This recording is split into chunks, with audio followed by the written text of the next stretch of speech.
আমরা আল্লাহ রাব্বুল আলামিনের গোলাম। সবাই কার গোলাম? আল্লাহর গোলাম। আল্লাহর গোলামদের দায়িত্ব হলো আল্লাহর গোলামি করা। আল্লাহর গোলামদের দায়িত্ব কার গোলামি করা? গোলাম যার গোলামি করবে তার। যার গোলাম তিনি তার বাহিরে অন্য কারোর গোলামি করতে পারে না। এই গোলামি করাটাকে আরবিতে বলা হয় ইবাদত করা। গোলামি করা মানে কি? ইবাদত করা। তাহলে গোলাম আল্লাহর গোলামি করবে, এটা কার নির্দেশ? আল্লাহ রাব্বুল আলামিন বলেন, ইয়া আইয়ুহান নাসু উবুদু রাব্বাকুমুল্লাযী খালাকাকুম ওয়াল্লাযীনা মিন ক্বাবলিকুম। হে মানব মণ্ডলী, তোমরা আল্লাহর ইবাদত করো, তোমরা তোমাদের রবের ইবাদত করো, যিনি তোমাদেরকে সৃষ্টি করেছেন আর তোমাদের পূর্বে যত মানুষ এই জমিনের মধ্যে এসেছেন তাদেরকেও যিনি সৃষ্টি করেছেন, তোমরা তার ইবাদত করো। কথাকার আল্লাহ রাব্বুল আলামিন আল্লাহর ইবাদত করার কথা কেন বললেন? রবের ইবাদত করার কথা কেন বললেন? এর দ্বারা প্রতীয়মান হয়ে যায় মানুষ রবের ইবাদত করে, রবের বাহিরে মানুষ অন্যদের ইবাদত করে। যদি মানুষ রব ছাড়া অন্য কারোর ইবাদত না করত তবে আল্লাহ তাআলা এই কথা বলার দরকার ছিল না। বোঝা যায় মানুষ আল্লাহর ইবাদত যেমন করে পাশাপাশি রবের ইবাদতও করে। ঠিক না ভাই? ঠিক। আল্লাহ তাআলা বলেন, ওয়া'বুদুল্লাহা ওয়া লা তুশরিকু শাইআ। আল্লাহর ইবাদত করো, এর ভিতরে অন্য কাউকে অংশীদার করো না। এখানেও আল্লাহ তাআলা গোলামি করার কথা বললেন আল্লাহর, আর পাশাপাশি বললেন আমার গোলামির সাথে আর কাউকে শরীক করো না। বোঝা যায় জমিনে এক শ্রেণীর মানুষ এমন থাকতে পারে যারা আল্লাহর গোলামির পাশাপাশি অন্যদের গোলামিও করে। আল্লাহর গোলামি যেমন করে আল্লাহর সাথে অন্যদেরকেও শরীক করে। যদি শরীক না করতো আল্লাহ তাআলা এই কথা বলতেন না। ঠিক না ভাই? ঠিক। এখন ইবাদত করতে হবে আল্লাহ। আল্লাহর ইবাদত করার সাথে কাউকে শরীক করা যাবে না। আমার বন্ধুগণ, আমরা মনে করি যারা মূর্তি পূজা করে, যারা দেবদেবীর পূজা করে, যারা চন্দ্র সূর্যের পূজা করে তারাই কেবলমাত্র মুশরিক। তাদের বাহিরে বোধহয় আর কোনো মুশরিক নাই। এটা আমাদের সঠিক চিন্তা নয়। এর বাহিরেও মানুষ শিরিক করে। শুধু দেবদেবীর পূজা করলে শিরিক হয় না, বরং চিন্তার মধ্যে মানুষের শিরিক হতে পারে, আকীদার মধ্যে শিরিক হতে পারে, আমলের মধ্যে শিরিক হতে পারে, কর্মের মধ্যে শিরিক হতে পারে। অনেকভাবেই মানুষের শিরিক হতে পারে কি পারে না? সরাসরি কোনো মানুষ যদি মনে করে আল্লাহ যেমন আমাদের রব, পাশাপাশি আরেকজনও আমাদের রব আছে, সরাসরি আল্লাহর সাথে যদি কোনো মানুষ অন্য কারোর গোলামি করে, এটাকে আমরা সরাসরি মুশরিক দুনিয়ার ভাষায় বলি। কিন্তু দেখা গেল যেটা দেখা যায় তাকে মুশরিক বলি, এর বাইরে দেখা যায় না এমন অনেক পন্থায় আমরা কিন্তু শিরিক করে বসি। গত জুমার আলোচনায় বলেছিলাম, অনেক সময় দেখা যায় বান্দা কোন বান্দার থেকে যখন উপকৃত হয় তখন আল্লাহর চাইতেও মানুষ মানুষের প্রতি বেশি কৃতজ্ঞ হয়ে যায়। ঠিক না ভাই? ঠিক। আল্লাহর চাইতে যদি মানুষের প্রতি বেশি কৃতজ্ঞ হয় বুঝতে হবে এখানেও শিরিক হয়ে গেল। সব কৃতজ্ঞতার মালিক কে? আলহামদুলিল্লাহি রাব্বিল আলামিন আর রহমানির রহিম। আল্লাহ রাব্বুল আলামিন বলেন, প্রশংসার যত রকম আছে, প্রশংসার যত ধরন আছে, সব প্রশংসার একক মালিক তিনি হলেন আল্লাহ। সুবহানাল্লাহ। আল্লাহ ছাড়া আর কেউ প্রশংসার মালিক নয়। তার কারণ কি বন্ধুগণ? কারণ হলো তিনি রহমান, তিনি রহিম, তিনি দাতা, তিনি পরম দয়ালু। যত বড় বড় নিয়ামত দেখতে পান এগুলাও আল্লাহ দিয়েছেন, আর যত ছোট ছোট নিয়ামত দেখতে পান এগুলাও কে দিয়েছে? আমার বন্ধুগণ, আল্লাহ তাআলা আমাদেরকে সৃষ্টি করেছেন, এটা তার অনেক বড় দয়া। আল্লাহ আমাদেরকে মানুষ বানিয়েছেন, এটা তার বড় দয়া। কিন্তু বন্ধুগণ, আল্লাহ রাব্বুল আলামিন আপনাকে আমাকে দেখতে অনেক ছোট, কিন্তু জীবনটাকে অনেক সমৃদ্ধ করে দিয়েছে ওই নিয়ামতগুলো। এরকম ছোট ছোট অসংখ্য নিয়ামত দিয়ে আমাদেরকে ভরে দিয়েছেন, যে নিয়ামতগুলোর জন্য আমরা কোনোদিন দরখাস্ত করি নাই। সুবহানাল্লাহ। তিনি হলেন রহিম, যিনি না চাইতেই ছোট ছোট নিয়ামত দিয়েছেন। চোখটার উপরে যদি এই পাপড়িটা না দিতেন, তাহলে কি আমাদের চোখে দেখতে কোনো অসুবিধা ছিল? কোনো অসুবিধা ছিল না। চোখের পাপড়ি যদি না থাকতো, উপরের কভারটা যদি না থাকতো, মাছের মতো হা করে 24 ঘন্টা তাকায় থাকতেন, ঘুমাইলেও তাকায় থাকতেন। এরকম যদি হতো, তাহলে তো হয়তোবা আমরা চোখে দেখতাম, কিন্তু একটা মানুষকে দেখতে কেমন লাগতো? বিশ্রী দেখা যেত না?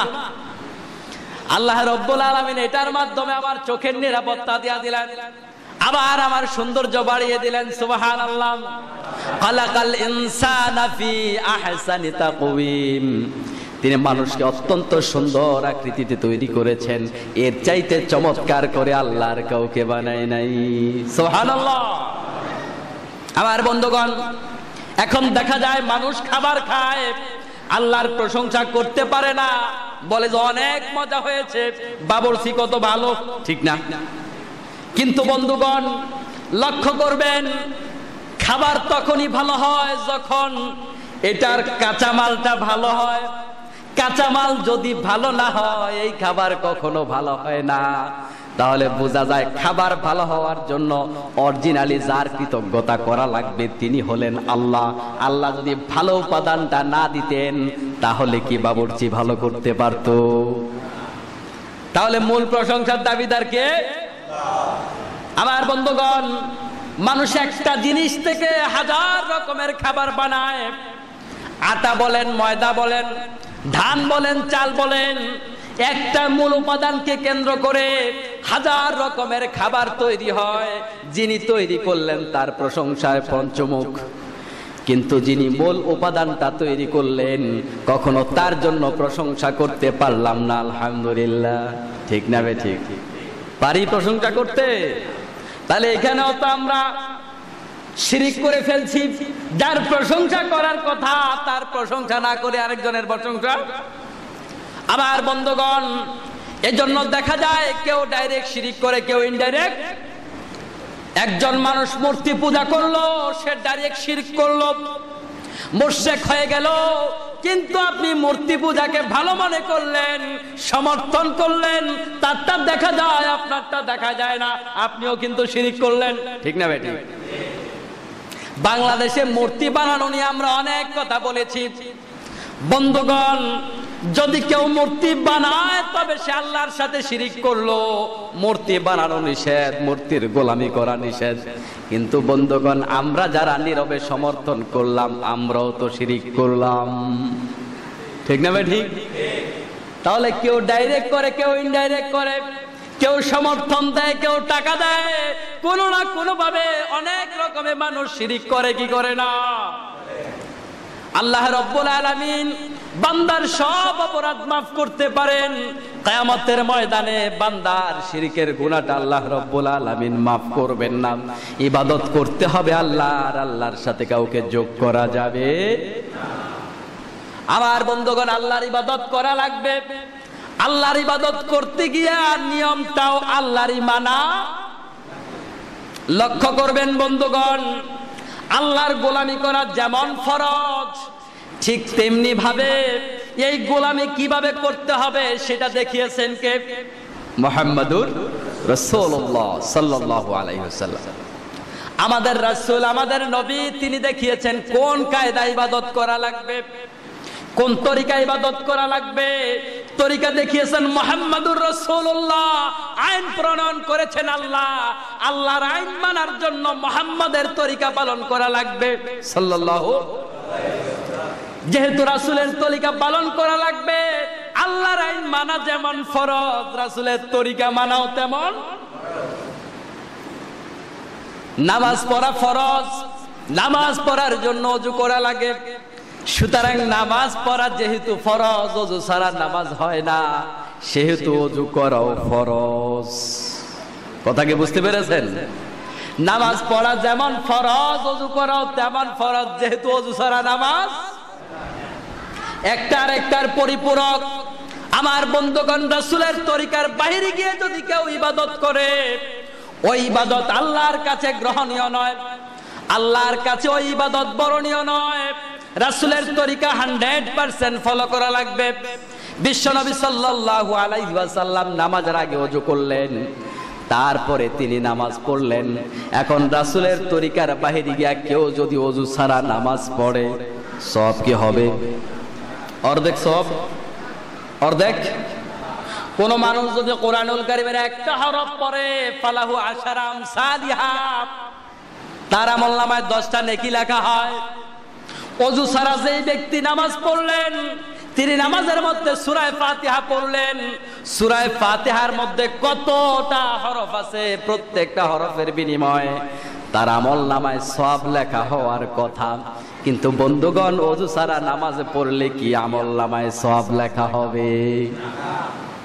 তাহলে বোঝা গেল রাসূলের তরিকা না মানলে এর দ্বারা সওয়াব হয় না, বরং ইচ্ছাকৃত রাসূলের তরিকা লঙ্ঘন করলে তার গুনাহ হবে কিনা বলেন? অবশ্যই গুনাহ হবে। ওযু ছাড়া নামাজ পড়া বৈধ নয়। তাহলে বোঝা গেল ওযু ছাড়া কেউ যদি নামাজ পড়ে, অর্ধেক সওয়াব হওয়ার সম্ভাবনা কি আছে? যে পূর্ণাঙ্গ হলো না, অর্ধেক হবে? হবে না। আমার বন্ধুগণ, এখন যদি ওযুর এত ফজিলত, ওযু ছাড়া নামাজ হয় না, যে ব্যক্তি ওযু করবেন কিয়ামতের ময়দানে যে অঙ্গ প্রত্যঙ্গগুলা ধুয়ে ধুয়ে ওযু করবেন, ওই অঙ্গগুলা নূরে নূরান্বিত হতে থাকবে। আর বিশ্বনবী সাল্লাল্লাহু আলাইহি ওয়াসাল্লাম ওই নূরগুলা দেখে দেখে তার উম্মত বাছাই করবেন। সুবহানাল্লাহ। এখন যে সবাই সুবহানাল্লাহ পড়লেন, এটার ফজিলত আছে না নাই? এখন এই ফজিলত শুনে কেউ যদি চিন্তা করে কিয়ামতের ময়দানে যারা ওযু করবে দুনিয়ার বুকে, তাদের অঙ্গ প্রত্যঙ্গগুলা জ্বলজ্বল করবে, নুরানি অঙ্গ প্রত্যঙ্গ হয়ে যাবে, এগুলার ভেতরে নূর চমকাবে। সুতরাং সবটা হলো ওযুর ফজিলত। ওযু প্রত্যেক দিন যদি কেউ 5 বার করে, নামাজটা না পড়ে, তাহলে কি কিয়ামতের ময়দানে তার হাত পা জ্বলজ্বল করবে? অর্ধেক। তাহলে বোঝা গেল বন্ধুগণ, ওযু ছাড়া নামাজ হয় না, নামাজ ছাড়া ওযুরও কোনো দাম। কিন্তু হাদিসের কথা অনুপাতে মনে হয় সেও তো সওয়াব পাওয়ার কথা, তারও তো অঙ্গ প্রত্যঙ্গ জ্বলজ্বল করার কথা, কিন্তু পাবে? আমার বন্ধুগণ, কোন মানুষ যদি নামাজের একটা রাকাত বাড়িয়ে দেয় অথবা নামাজ থেকে একটা রাকাত কমিয়ে দেয়, প্রত্যেকটা রাকাতে তাসবিহ তাহলিল আছে, এই কথা সত্য। প্রত্যেকটা রাকাতে তিলাওয়াত আছে, এই কথা সত্য। এই তিলাওয়াতে প্রত্যেকটা হরফের আদলে তার আমল নামে কি একটা সওয়াব লেখা হবে? লেখা হবে না, ঠিক কিনা বলেন? লেখা হবে। তাহলে বোঝা গেল রাসূলের তরিকা না মানলে কোনোভাবেই সওয়াব হবে না। জিলহজ মাস হজের মাস, কোন মানুষ যদি হজের সবগুলা শর্ত পূরণ করে, রমজান মাসে গিয়া তার কি হজ হবে? কাজ সব ঠিক আছে বন্ধুগণ, কিন্তু হজ হবে না। রাসূলের তরিকা ছাড়া যেই তরিকায় আপনি করেন, আপনার আমলনামা কবুল হবে না। এখন চলতি পথে রাস্তায় দেখা যায় আমাদেরকে অনেকে প্রশ্ন করে, হুজুর আপনি কোন তরিকার লোক? তরিকা তো হলো একটা, সেটা হলো মুহাম্মাদুর, এর বাইরে আর কোন তরিকা আছে? এখন দেখা যায় কাদেরিয়ার তরিকা, চিশতিয়া তরিকা, কেউ বলে আমরা হানাফি, কেউ বলে আমরা শাফি, এক একজন এক এক তরিকার দাবিদার। কিন্তু বন্ধুগণ, আমাদের জন্য তরিকা কয়টা? তরিকা তো হবে একটা। আমরা এত তরিকায় বিভক্ত কেন? আমরা যখন বলি ঢোল বাজানো জায়েজ নাই, তখন চিশতিয়া তরিকার লোকেরা বলে আমাদের চিশতিয়া তরিকায় জায়েজ আছে। বলে কি বলে না? আমাদের তরিকায় নাই, চিশতিয়া তরিকায় আছে। আমাদের তরিকায় জিকিরের মধ্যে লাফালাফি নাই, কাদেরিয়া তরিকায় লাফালাফি আছে। ওরা বলে যে আমাদের তরিকা আছে। এখন বন্ধুগণ, চিশতিয়া তরিকা, কাদেরিয়া তরিকা, নকশবন্দিয়া তরিকা, এই তরিকা যতদিন ছিল না, এর আগে দুনিয়ার মুসলমানেরা ইবাদত করেছে কিনা বলেন? এখন কাদেরিয়া তরিকা, চিশতিয়া তরিকা, নকশবন্দিয়া তরিকায় যদি ইবাদত না করলে ইবাদত না হয়, তবে এর আগে যারা ইবাদত করেছে তারা কোন তরিকায় করেছে? তারা একটা তরিকায় ইবাদত করেছে, সেটা হলো মুহাম্মাদুর রাসূলুল্লাহ সাল্লাল্লাহু আলাইহি সাল্লামের তরিকা। ঠিক না ঠিক? সুতরাং এর বাহিরে আর কোন তরিকা নাই। আপনি যেই মতাদর্শই খুঁজেন, যেই তরিকায় খুঁজেন, এই তরিকার আমল যদি রাসূলের আমলের সাথে না মিলে, ওই আমল নেক আমল নয়, বরং ওইটা বদ আমল। ওইটা কি আমল? আমার বন্ধুগণ, আল্লাহর কোরআনে যা পাওয়া যায় না, রাসূলের জীবনীতে যা পাওয়া যায় না, এমন কথা প্রত্যেকটাই বদ আমল, প্রত্যেকটাই বিদআত, প্রত্যেকটাই ভ্রষ্টতা, প্রত্যেকটাতেই ধ্বংস। ঠিক না ঠিক? এজন্য এর বাহিরে যাওয়া যাবে না। ইসলাম বাড়ানো যায় না, ইসলাম কমানো যায় না। কি কমানো? কোন মানুষ যদি বন্ধুগণ লক্ষ্য করবেন, কোরবানির পশুর জন্য যে শর্তগুলো আছে, ওই শর্তগুলা যদি পরিপূর্ণ না থাকে, শর্তগুলা পরিপূর্ণওয়ালা একটা ছোট্ট পশু দিয়া কোরবান দিলেও কোরবান হবে, কিন্তু শর্ত পূরণ হলো না। গরুর কান নাই, গরুর লেজ নাই, এরকম একটা গরু কিন্তু অনেক মোটা দাদা, গোশতের দামে লাখ টাকা। আরেকটা গরু ছোট, শরীয়তের মাপকাঠিতে এটা উপযুক্ত, দাম মাত্র 20,000 টাকা। এখন 20,000 টাকা দামের গরু দিয়া কোরবান দেন, আপনার কোরবানি হয়ে যাবে। লক্ষ টাকা দিয়া কোরবান দেবেন, আপনার কোরবানি হবে। তাহলে বোঝা গেল বন্ধুগণ, লক্ষ টাকা দিয়া আল্লাহর সন্তুষ্টি অর্জন করা যায় না। 20,000 টাকা হইলেই আল্লাহ খুশি হয়ে যায়। ঠিক না ঠিক? আমার আপনার চিন্তাধারা দিয়ে আল্লাহ রাব্বুল আলামিন আমলনামা কবুল করবেন না। যুগে যুগে, প্রত্যেকটা যুগেই প্রত্যেকটা রাসূলের উম্মতেরা চেয়েছে যে তাদের কথা মতো, তাদের আইন মতো, তাদের নিয়ম মতো তাদের রাসূল চলবে। কিন্তু আল্লাহ রাব্বুল আলামিন যে নিয়ম দিয়েছেন, কোন নবী রাসূল তাদের নিয়মের খেলাফ কোনোদিন করেন নাই। সুবহানাল্লাহ। নবী রাসূলরা তাদের নিয়মের খেলাফ করেন না। নিয়ম মানেন কার? আল্লাহ ছাড়া কারণ নিয়ম মানা যাবে না। আল্লাহ রাব্বুল আলামিন বলেন, قالوا يا صالح قد كنت فينا مرجوا قبل هذا أتنهانا أن نعبد ما يعبد آباؤنا وإنا لفي شك مما تعبدون إليه مريب।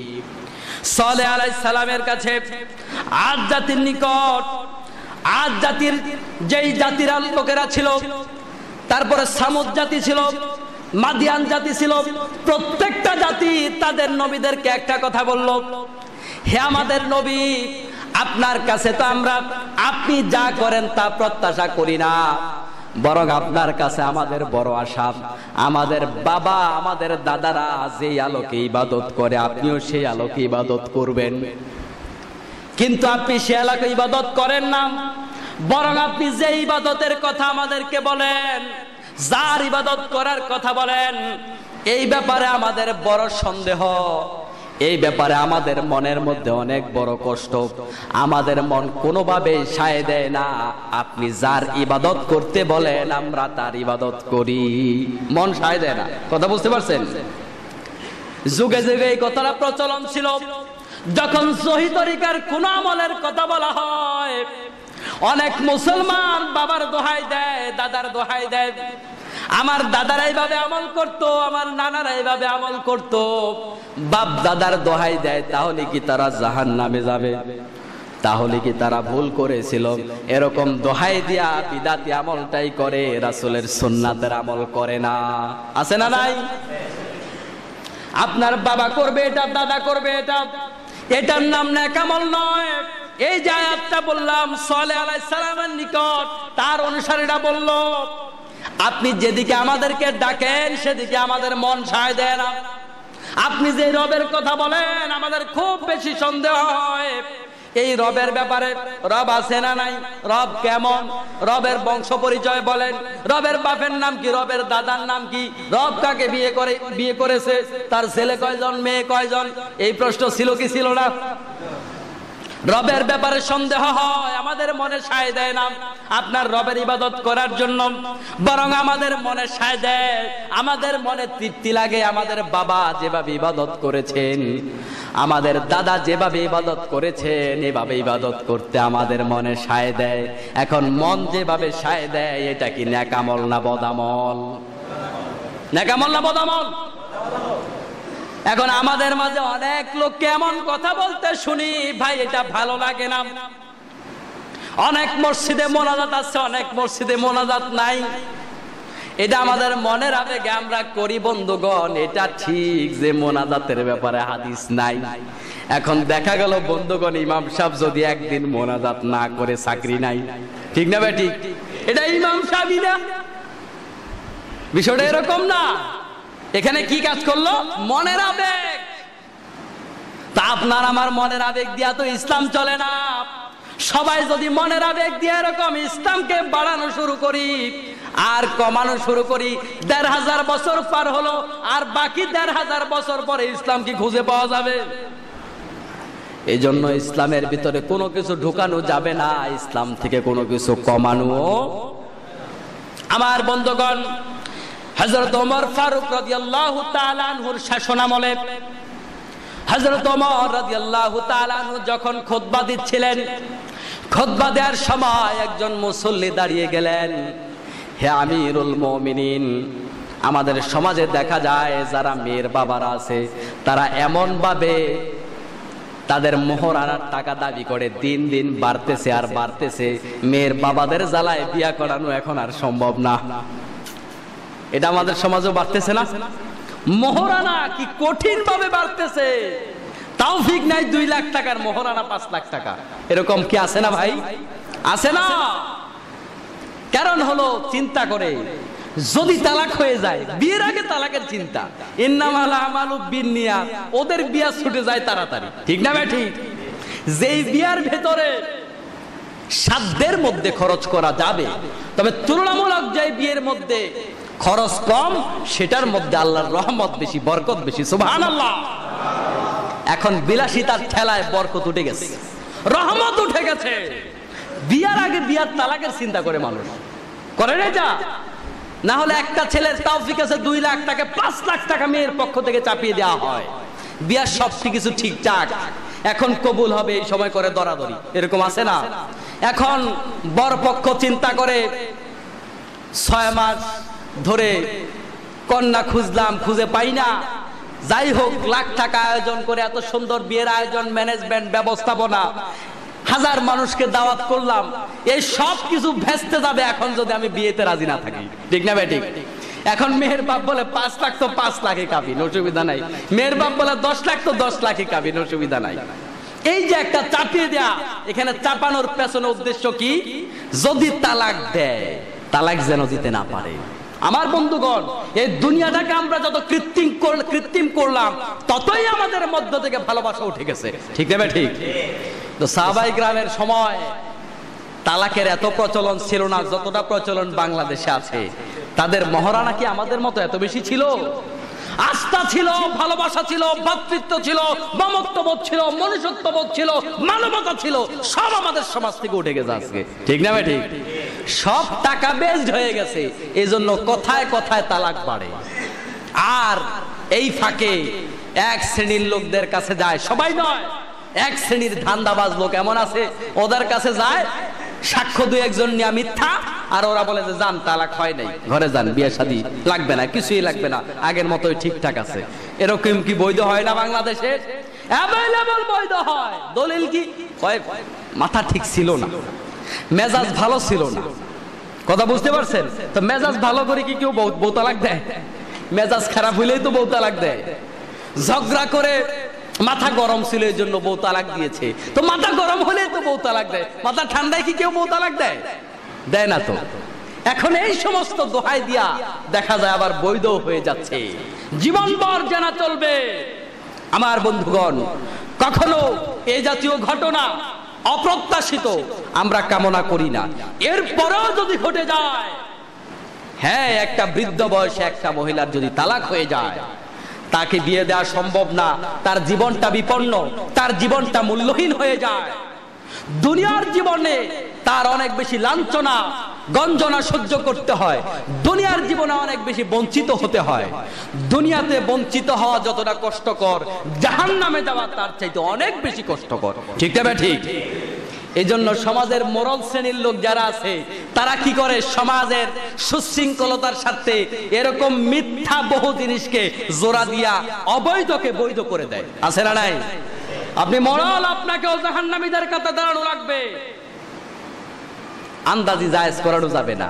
আবার ওই যে সমাজে আরেক প্রচলন আছে না, যে বিয়ে তো তালাক দেওয়ার পরে এটাকে আর অ্যাকসেপ্ট করা যায় না, সুতরাং এটার শরীয়তের বৈধতা হলো এভাবে, যদি কোনো কারণে এই মহিলার অন্য কোথাও বিয়ে হলো, বিয়ে হওয়ার পরে ওই জায়গাতেও কোনো কারণে ছাড়াছাড়ি হয়ে গেল, তারপর প্রথম স্বামী তাকে বিয়ে করতে পারবে। এই কঠিন আইনটা ইসলাম কেন দিল? কঠিন আইনটা দিল এই কারণে, 20 বছর যার সাথে সংসার করেছো, সাবধান, তাকে তালাক দিও না। তালাক যদি দাও, পরে হাজার আফসোস করতে পারবা, আর নিতে পারবা না। কথা বুঝতে পেরেছেন? যেন কোনোভাবে মানুষ তালাকের চিন্তা মাথায় না আনতে পারে, এই জন্য মানুষের জন্য, মানে এই জন্য তালাকটাকে কঠিন করে দেওয়া হয়েছে। এটাকে আবার ঘুরে আনার জন্য না। অনেকে বলে যে ঘুরে তো আনাই যায়, অসুবিধা কি? কন্ট্যাক্ট ম্যারেজ করে, কন্ট্যাক্ট করে নেয় যে অসুবিধা নাই, তোমার কাছে 2 মাস থাকবে, 2 মাস থাকার পরে তুমি আবার তালাক দিয়ে দিবে। এরকম কন্ট্যাক্ট ম্যারেজ জায়েজ নাই, হারাম হারাম হারাম। কথা কি বুঝতে পেরেছেন? এরকম বিয়ে আছে না আমাদের সমাজে? অনেক সমাজে আছে। শরীয়ত আকারে যে মাসালাটি দিয়েছে, এটা হলো পরবর্তী বিয়ের পরে যদি কোনো কারণে ছাড়াছাড়ি হয়, তাহলে আপনি করতে পারবেন। কিন্তু আপনি কন্ট্যাক্ট করলেন যে 1 মাস পরে আপনি আমার তালাক দিয়ে দিয়েন, এই কন্ট্যাক্ট ম্যারেজ জায়েজ নাই। কথা কি বুঝতে পেরেছেন? আমার বন্ধুগণ, ওমর রাদিয়াল্লাহু তাআলা আনহু মসজিদে নববীতে খুতবা দিচ্ছেন, আর সাহাবী বললেন, হে আমিরুল মুমিনিন, আমাদের সমাজের মধ্যে এখন মেয়ের বাবারা যেই হারে মহারণা বাড়ায়, ছেলেদেরকে বিবাহ শাদী করানো অনেকটা দায় হয়ে গেছে। ওমর রাদিয়াল্লাহু তাআলা অনেক ভেবে চিন্তে বললেন, সাহাবী, তাহলে তুমি পরামর্শ দাও, কি করতে পারি? ওই সাহাবী বললেন, আমিরুল মুমিনিন, আপনি একটা নির্ধারিত মহারণা করে দেন, রাষ্ট্রীয়ভাবে আইন করে দেন একটা নির্দিষ্ট মহারণা। আমিরুল মুমিনিন বললেন, ঠিক আছে, তোমার পরামর্শ গ্রহণীয়, আমি ভেবে দেখব, আমি চিন্তা করে দেখব কি করা যায়, এমনটা করা যায় কিনা। পেছন থেকে একজন মহিলা দাঁড়ালেন, আমিরুল মুমিনিন, আমার কথা আছে। আমার বন্ধুগণ, আজকের সমাজে দেখা যায় মহিলাদেরকে এমন ভাবে আমরা পেছনে ফেলে দিয়েছি, ধর্মীয় কাজগুলোতে মহিলারা সব চাইতে পিছিয়ে, আর দুনিয়ার কাজে, অফিস আদালতের কাজে সব জায়গায় এগিয়ে। ঠিক না ঠিক? বিশ্বনবী সাল্লাল্লাহু আলাইহি সাল্লামের যুগ থেকে আজও পর্যন্ত আরব দেশগুলোতে, যেগুলোতে সাহাবায়ে কেরাম শাসন করেছেন, সব জায়গায় মহিলারা জুমার নামাজে শামিল হয়, কিন্তু বাংলাদেশে ব্যবস্থাপনা নাই। ঠিক না ঠিক? এখানে কিছু লোক আবার সুশৃঙ্খলা থাকবে কিনা, উচিত হবে কিনা, কত মাসালা খুঁজে, যখন তলে তলে মার্কেটে পাঠান তখন বিশৃঙ্খলা হয় না। যখন ঈদের মার্কেটে যান, দেখবেন মহিলাদের জ্বালায় পুরুষ ঢুকতে পারে না। ঠিক না ঠিক? তখন কি বিশৃঙ্খলা হয় না? লক্ষ লক্ষ মহিলা একসাথে একই মাহফিলে শামিল হয়েছে। বাংলাদেশে এমন মাহফিল হয়েছে, এখানে একটা অপ্রীতিকর ঘটনা ঘটে নাই। ঠিক না ঠিক বলেন? কোথাও ঘটেছে? হজের মধ্যে লক্ষ লক্ষ মহিলা যাচ্ছে, কোন অপ্রীতিকর ঘটনা আছে? যেখানে ইসলাম আছে সেখানে শান্তি আছে না নাই? এখানে কোনোদিন অপ্রীতিকর ঘটনা ঘটবে না। কিন্তু সমাজের মোরালেরা, সমাজের একটা শ্রেণী চায় মহিলারা যেন মসজিদের কাছেও না আসে। কারণ এইভাবে যদি সবাইকে সচেতন করা হয়, তাহলে একটা সময় আমাদের কর্তৃত্ব থাকবে না। কারণ প্রোডাক্ট তো আসে মহিলার কাছ থেকে। মহিলারা যদি দিনদার হয়, তাহলে এখান থেকে চরিত্রবান ছেলেরা বের হবে, এখান থেকে আবু বকর আসবে, এখান থেকে ওমর আসবে, এখান থেকে আবু হানিফা রাহমাতুল্লাহ আলাইহি আসবে। ঠিক না ঠিক? এখন মহিলাদেরকে যদি মসজিদে জায়গা দেওয়া হয় তাহলে তো আমরা ধর্ষণের সেঞ্চুরি করতে পারবো না। মহিলাদেরকে যদি জায়গা দেওয়া হয় নারী পুরুষ সমান অধিকারের নামে আমরা অশ্লীলতা ব্যবহার করতে পারবো না। এজন্যই মহিলাদেরকে মসজিদে আসতে দেওয়া হয় না। ঠিক না ভাই? ঠিক। মহিলাদের দিন জানার দরকার আছে না নাই? তা আপনি সারাদিন থাকেন কর্মক্ষেত্রে, আপনার বাচ্চাটাকে আদব কায়দা ভদ্রতা কে শিক্ষা দেয়? তার মা শিক্ষা দেয় না? তো তার যদি আদব কায়দা ইসলাম জানা না থাকে সে শিখাবে কেমনে? আপনি জানেন, আপনি আলেম, আপনি তো বাইরে থাকেন, কিন্তু আপনার সন্তানকে মানুষ করে কে? সন্তানের মা। ঠিক না ভাই? ঠিক। এজন্য দ্বীনি ইলম আমাদের যতটা জানা দরকার মহিলাদের তার চেয়ে বেশি জানা দরকার। কারণ মহিলারা দিনদার হয়ে যায়, সন্তান দিনদার হবে, সেখান থেকে আয়েশা রাদিয়াল্লাহু তাআলা আনহার মতো মহিয়সী রমণী বের হবে। ঠিক না ভাই? ঠিক। আমার বন্ধুগণ, পেছন থেকে একজন মহিলা সাহাবী দাঁড়িয়ে গেলেন আর বললেন, ওমর রাদিয়াল্লাহু তাআলা আনহু, আমার কথা আছে, আমিরুল মুমিনিন আমার কথা আছে। আমার কথা হলো, আল্লাহ রাব্বুল আলামিন একটা মহিলার ব্যাপারে বলেছেন, একটা মহিলাকে যদি 1 কিন্তার পরিমাণ সম্পদ মোহরানা দেওয়া হয়, তারপরে যদি মহিলাটার তালাক হয়ে যায় তাহলে এত বেশি সম্পদ দেওয়ার পরেও 1 পয়সার সম্পদ ফিরিয়ে দেওয়া লাগবে না। আল্লাহ বললেন 1 কিন্তার পরিমাণ সম্পদ যদি মোহরানা দেওয়া হয় তারপরেও তালাকের পরে 1 টাকার সম্পদও ফিরিয়ে দেওয়া লাগবে না। তাহলে আল্লাহ রাব্বুল আলামিন এখানে বুঝিয়ে দিলেন, যদি কারোর তৌফিক থাকে 1 কিন্তার পর্যন্ত মোহরানা দিতে পারবে। ঠিক না বেটি? আল্লাহ রাব্বুল আলামিন বললেন 1 কিন্তার পরিমাণ মোহরানাও দিতে পারবে। আপনি নির্ধারণ করে দেয়ার কে? সুবহানাল্লাহ। কি সুন্দর শাসন ব্যবস্থা! আজ নেতার মুখে মুখে দাঁড়িয়ে যদি আঙ্গুল তুলে কেউ কথা বলে, তার আঙ্গুল ভাঙবে না, শুধু হাত ভাঙবে না, পরের দিন থেকে ওই নামের মানুষটা দুনিয়ার থেকে নাই হয়ে যাবে। ঠিক না বেঠি? গুম হয়ে যাবে। নেতার সামনে কথা বলা যাবে না। সাতামাতা নেতা, অর্ধেকটা পৃথিবীর প্রেসিডেন্ট সামনে একজন মহিলা হাত তোলা দিয়ে কথা বললেন, আমার কথা আছে। আপনাকে কে অধিকার দিল মোহরানা নির্ধারণ করে দেওয়ার? আল্লাহ তো অধিকার দেয় না আপনাকে। আল্লাহ বলেছেন 1 কিন্তার পরিমাণ যদি কেউ দিতে চায়, তৌফিক থাকলে সে দিতে পারবে। সুবহানাল্লাহ। 1 কিন্তারের পরিমাণ কত? 1 কিন্তারের অনেক ব্যাখ্যা হতে পারে। একটা ব্যাখ্যা হলো 1 কিন্তার মানে হলো একটা বড় বলদ। বলদ ছিলেন না? বলদ বুঝেন না? ওই যে ইন্ডিয়ার থেকে বড় বলদ আসে না আমাদের রেগুলারে, আমাদের অঞ্চলে বলে যে ঢাকাইয়া বলদ। ওরকম বলদ তাকে জবাই করার পরে তার চামড়াটা খসিয়ে মাটিতে বিছানোর পরে অনেক লম্বা হবে না? অনেক লম্বা। এটার মাঝখানে যদি স্বর্ণের মুদ্রা রাখে, যতগুলো মুদ্রা জায়গা হবে, মুদ্রাগুলার পরে এই বলদের চামড়া দিয়ে যদি এভাবে মোড়ানো হয় তাহলে কত মুদ্রা জায়গা হবে স্বর্ণের? এত মুদ্রাকে একসাথে 1 কিন্তার বলে। সুবহানাল্লাহ। যদি কারোর তৌফিক থাকে 1 কিন্তার পরিমাণ আল্লাহ তাআলা মোহরানা দেওয়ার অধিকার দিয়েছে, আপনি ওমর কমানোর কে অধিকার দিল আপনাকে? সাথে সাথে ডিসমিস প্রস্তাব। সুবহানাল্লাহ। ইসলাম নারীকে কত অধিকার দিয়েছে, আর আমরা নারী অধিকারের কথা বলেন। নারী অধিকারের কথা যতই বলেন, নারীদের অধিকার আছে মিয়া বাংলাদেশে? নারীরা সম্পদ পায়। আপনি পরিবারগুলা খোঁজেন, বাংলাদেশের 1/3 নয় 1/4 পরিবারেও তাদের মেয়েদেরকে সম্পদের মালিকানা দেয়া হয় না। ঠিক না ভাই? ঠিক। কই এই ব্যাপারে আইন কতটা কার্যকর? কতটা কার্যকর? নারী অধিকারের নামে এত মিছিল মিটিং, এত চিল্লা পাল্লা, কোথায় অধিকার? আর যারা এখন আল্লাহর দেয়া একজন পুরুষ যা পাবে 2 জন মহিলা তা পাবে, এই আল্লাহর দেয়া বিধানকে যারা অবজ্ঞা করে এখন আবার নতুন করে আইন বানাইতে চায় যে নারী পুরুষ সমান অধিকার, ছেলে যা পাবে মেয়েও তা পাবে, ওই সমস্ত নেতা খেতাদের পরিবার খোঁজেন, একটা অর্ধেক তো দূরের কথা, ন্যূনতম অধিকারও তাদের বোনদেরকে দেয় নাই। ঠিক না ভাই? ঠিক। বক্তৃতায় পাকিস্তান, আওয়াজে পাকিস্তান বলে না, বক্তৃতায় পাকিস্তান, কিন্তু কেউ দেয় না। দেয় কিন্তু ইসলাম কি চমৎকার অধিকার নারীদেরকে দিয়েছে।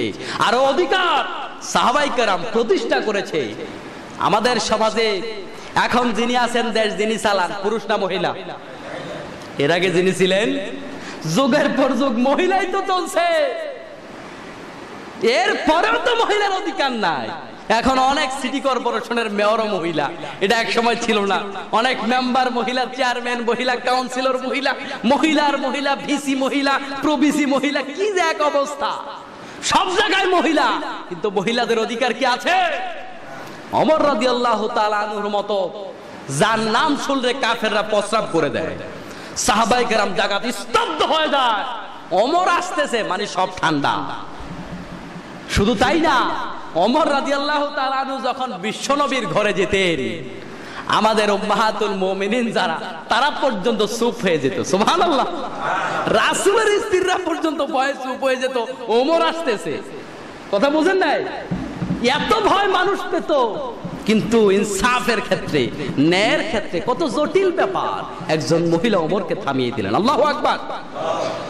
আমার বন্ধুগণ, আল্লাহ রাব্বুল আলামিন আরো বলেন, আলাম আ'হাদ ইলাইকুম ইয়া বানি আদম আল্লা তা'বুদুশ শাইতান ইন্নাহু লাকুম আদুউম মুবিন। আমি কি তোমাদের থেকে ওয়াদা নেই নাই তোমরা শুধুমাত্র আমার জন্য ইবাদত করবে, তোমরা শুধুমাত্র আমার ইবাদত করবে আর শয়তানের ইবাদত করবে না, এমন ওয়াদা কি আমি নেই নাই? আল্লাহ আমাদেরকে প্রশ্ন করেন, আমি কি তোমাদের থেকে আমি ছাড়া কোনো শয়তানের ইবাদত করবে না, এমন ওয়াদা কি আমি তোমাদের থেকে নেই নাই? শয়তান তো তোমাদের প্রকাশ্য শত্রু। তাহলে আমরা যে ইবাদতের কথা বলছিলাম, বোঝা গেল মানুষ আল্লাহর ইবাদতও করে, মানুষ শয়তানের ইবাদতও করে। ঠিক না ভাই? ঠিক। আল্লাহ বলতেছেন, আমি কি ওয়াদা নেই নাই তোমরা শয়তানের ইবাদত করবে না? তাহলে বোঝা গেল মানুষ একদিকে আল্লাহর ইবাদত করে, আরেকদিকে শয়তানের ইবাদত করে। যারা আল্লাহর ইবাদত করে না, এখানে ইবাদতের ক্ষেত্রে শুধু দুইটা শ্রেণীকে আনয়ন করা হয়েছে, একটা আল্লাহর ইবাদত, একটা শয়তানের ইবাদত। বোঝা গেল যারা আল্লাহর ইবাদত করে না, যারা রাসূলের তরিকা মানে না, সিস্তিয়া বলেন, কাদেরিয়া বলেন, যত তরিকা বলেন, যেই তরিকা রাসূলের তরিকার সাথে মিলে সেটা ওকে, যদি রাসূলের তরিকার সাথে না মিলে এটাই শয়তানের তরিকা। ঠিক না ঠিক? রাসূলের তরিকার সাথে মিলা লাগবে। আমার বন্ধুগণ, আপনি এখন যত তরিকার কথা বলেন, যাদেরকে অনেক বড় পীর সাহেব ভাবেন, ওই পীর সাহেবেরা রাসূলের তরিকা মতো জীবন পরিচালনা করেছে। আপনি যে ইমাম আবু হানিফার দোহাই দেন, ইমাম শাফির দোহাই দেন, আপনি যত ইমামের দোহাই দেন, তারা কোন তরিকার অনুসরণ করেছে? কোন তরিকা? রাসূলের তরিকা। তো তারা অনুসরণ করেছে রাসূলের তরিকা, আর আপনি তাদের নামে নতুন তরিকা বানান। আছে না নাই বলেন? বরং ওদের এখন রমরমা উন্নতি দেখা যায়, বড় বড় জায়গা ওদেরকেই এখন দেখা যায়, কারণ হক কথা বললে তো জায়গা নাই। আমার বন্ধুগণ, আল্লাহ রাব্বুল আলামিন আবারো বলেন, ওয়া মা উমিরু ইল্লা লিয়াবুদুল্লাহ মুখলিসিনা লাহুদ্দিন। হে রাসূল, আপনি বলে দেন আমি আল্লাহর পক্ষ থেকে খালেস ভাবে কেবলমাত্র আল্লাহর ইবাদত করার জন্য আদিষ্ট হয়েছি। সুবহানাল্লাহ। কার ইবাদত? আমি রাসূল আল্লাহর ইবাদত করার জন্য আদিষ্ট হয়েছি, আল্লাহর গোলামি করার জন্য আমি রাসূল আদিষ্ট হয়েছি। আমি রাসূলও নিজের মন মতো কোনো কথা বলার অধিকার, মা ইয়ানতিকু আনিল হাওয়া ইন হুয়া ইল্লা ওয়াহয়ুন ইউহা। আল্লাহ রাব্বুল আলামিন বলেন, আমার রাসূল নিজের থেকে বানিয়ে কোনো কথা বলেন না, যত কথা বলেন প্রত্যেকটা কথা কার? প্রত্যেকটা কথা আল্লাহর। আল্লাহর রাসূল বলেন আমি আল্লাহর গোলামি করি। আমরা সবাই কার গোলাম? আল্লাহ রাব্বুল আলামিন মানুষকে অনেক পরিচয়ে পরিচিত করিয়েছেন। মানুষের মধ্যে একটা শ্রেণী নবী, তারাও মানুষ, একটা শ্রেণী রাসূল, তারাও মানুষ, একটা শ্রেণী ওলি, তারাও মানুষ, সিদ্দিকিন, তারাও মানুষ, সালেহিন, তারাও মানুষ, সবাই মানুষ কিনা? কিন্তু বন্ধুগণ, এর মধ্যে আল্লাহ তাআলা আরেকটা পরিচয় দিয়েছেন, তারা হলো আবদুহু ওয়া রাসূলু। রাসূলের ক্ষেত্রে বলেছেন আমার রাসূল আল্লাহর গোলাম। কার গোলাম? তার গোলাম এবং তার রাসূল। আরেকটা পরিচয় হলো আব্দ মানে হলো গোলাম। আল্লাহ রাব্বুল আলামিন যত পরিচয় মানুষকে দিয়েছেন, সবচাইতে বড় পরিচয়, দামি পরিচয় হলো মানুষ আল্লাহর গোলাম। সুবহানাল্লাহ। সবাই বলেন আমরা কার গোলাম? এর চাইতে বড় আর কোনো পরিচয় নাই। এটা সবচেয়ে বড় ডিগ্রি। আল্লাহ যদি আমাদেরকে তার গোলাম হিসাবে কবুল করেন তাহলেই আল্লাহর কাছে পার পাওয়া যাবে। সুবহানাল্লাহ। এজন্য আল্লাহর গোলাম বলা লাগবে। অনেকে যদি বলি রাসূল আল্লাহর গোলাম, অনেকে রাগ করে, রাসূলকে আল্লাহর গোলাম বলা যাবে না, বরং রাসূল আল্লাহর সমকক্ষ। অনেকে এমন মনে করে, কি করে না, মাঠ থেকে মাসির দরদ বেশি দেখাবেন, ঈমান টিকবে না। ঠিক না ভাই? ঠিক। ঈমানের সাথে আল্লাহর সাথে কাউকে শরীক করা চলবে না। শুধুমাত্র গাছপালা নয়, অন্য কোনো মানুষ নয়, দেবদেবী নয়, আমার রাসূলকেও আল্লাহর সাথে শরীক করানো যাবে না। ঠিক না? ঠিক না ভাই? ঠিক। আল্লাহ তাআলা বলেন, আলিমুল গায়বি ওয়াশ শাহাদাতি হুয়ার রহমানুর রহিম। তিনি হলেন একমাত্র আলিমুল গায়ব, অদৃশ্য বিষয়ের ব্যাপারে তিনি কেবলমাত্র ইলম রাখেন। আল্লাহ ছাড়া গায়েবের ব্যাপারে আর কেউ জানে না। ঠিক না ভাই? ঠিক। এখন মাজার পূজারীরা কয় যে না, আল্লাহ গায়েব জানে, রাসূলও গায়েব জানে, এরকম বলে কি বলে না? সময় হবে না, এরকম অসংখ্য উদাহরণ এসেছে। রাসূলুল্লাহ সাল্লাল্লাহু আলাইহি ওয়াসাল্লাম যে গায়েব জানতেন না, এটার অসংখ্য উদাহরণ আছে।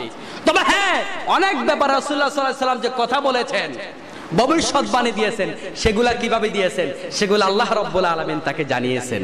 কথা বুঝতে পেরেছেন? আল্লাহ জানিয়েছেন বিদায় তিনি বলেছেন, তার মানে তিনি গায়েব জানেন, বিষয়টা এমন নয়। আল্লাহ তাআলা যত সম্মান আমাদের রাসূলকে দিয়েছেন, তার চাইতে বেশি সম্মান যদি কেউ দিতে চায়, তবে দেখা যাবে এটা সম্মান দেয়া হবে না, বরং ঈমানটাই চলে যাবে। তাহলে আমরা গোলামি করব আল্লাহর, ইবাদত করব আল্লাহর। আল্লাহর ইবাদত করার পাশাপাশি কাউকে শরীক করা যাবে। ইবাদত করা যেমন ফরজ, ইবাদত করার ক্ষেত্রে রাসূলের তরিকা মানাও।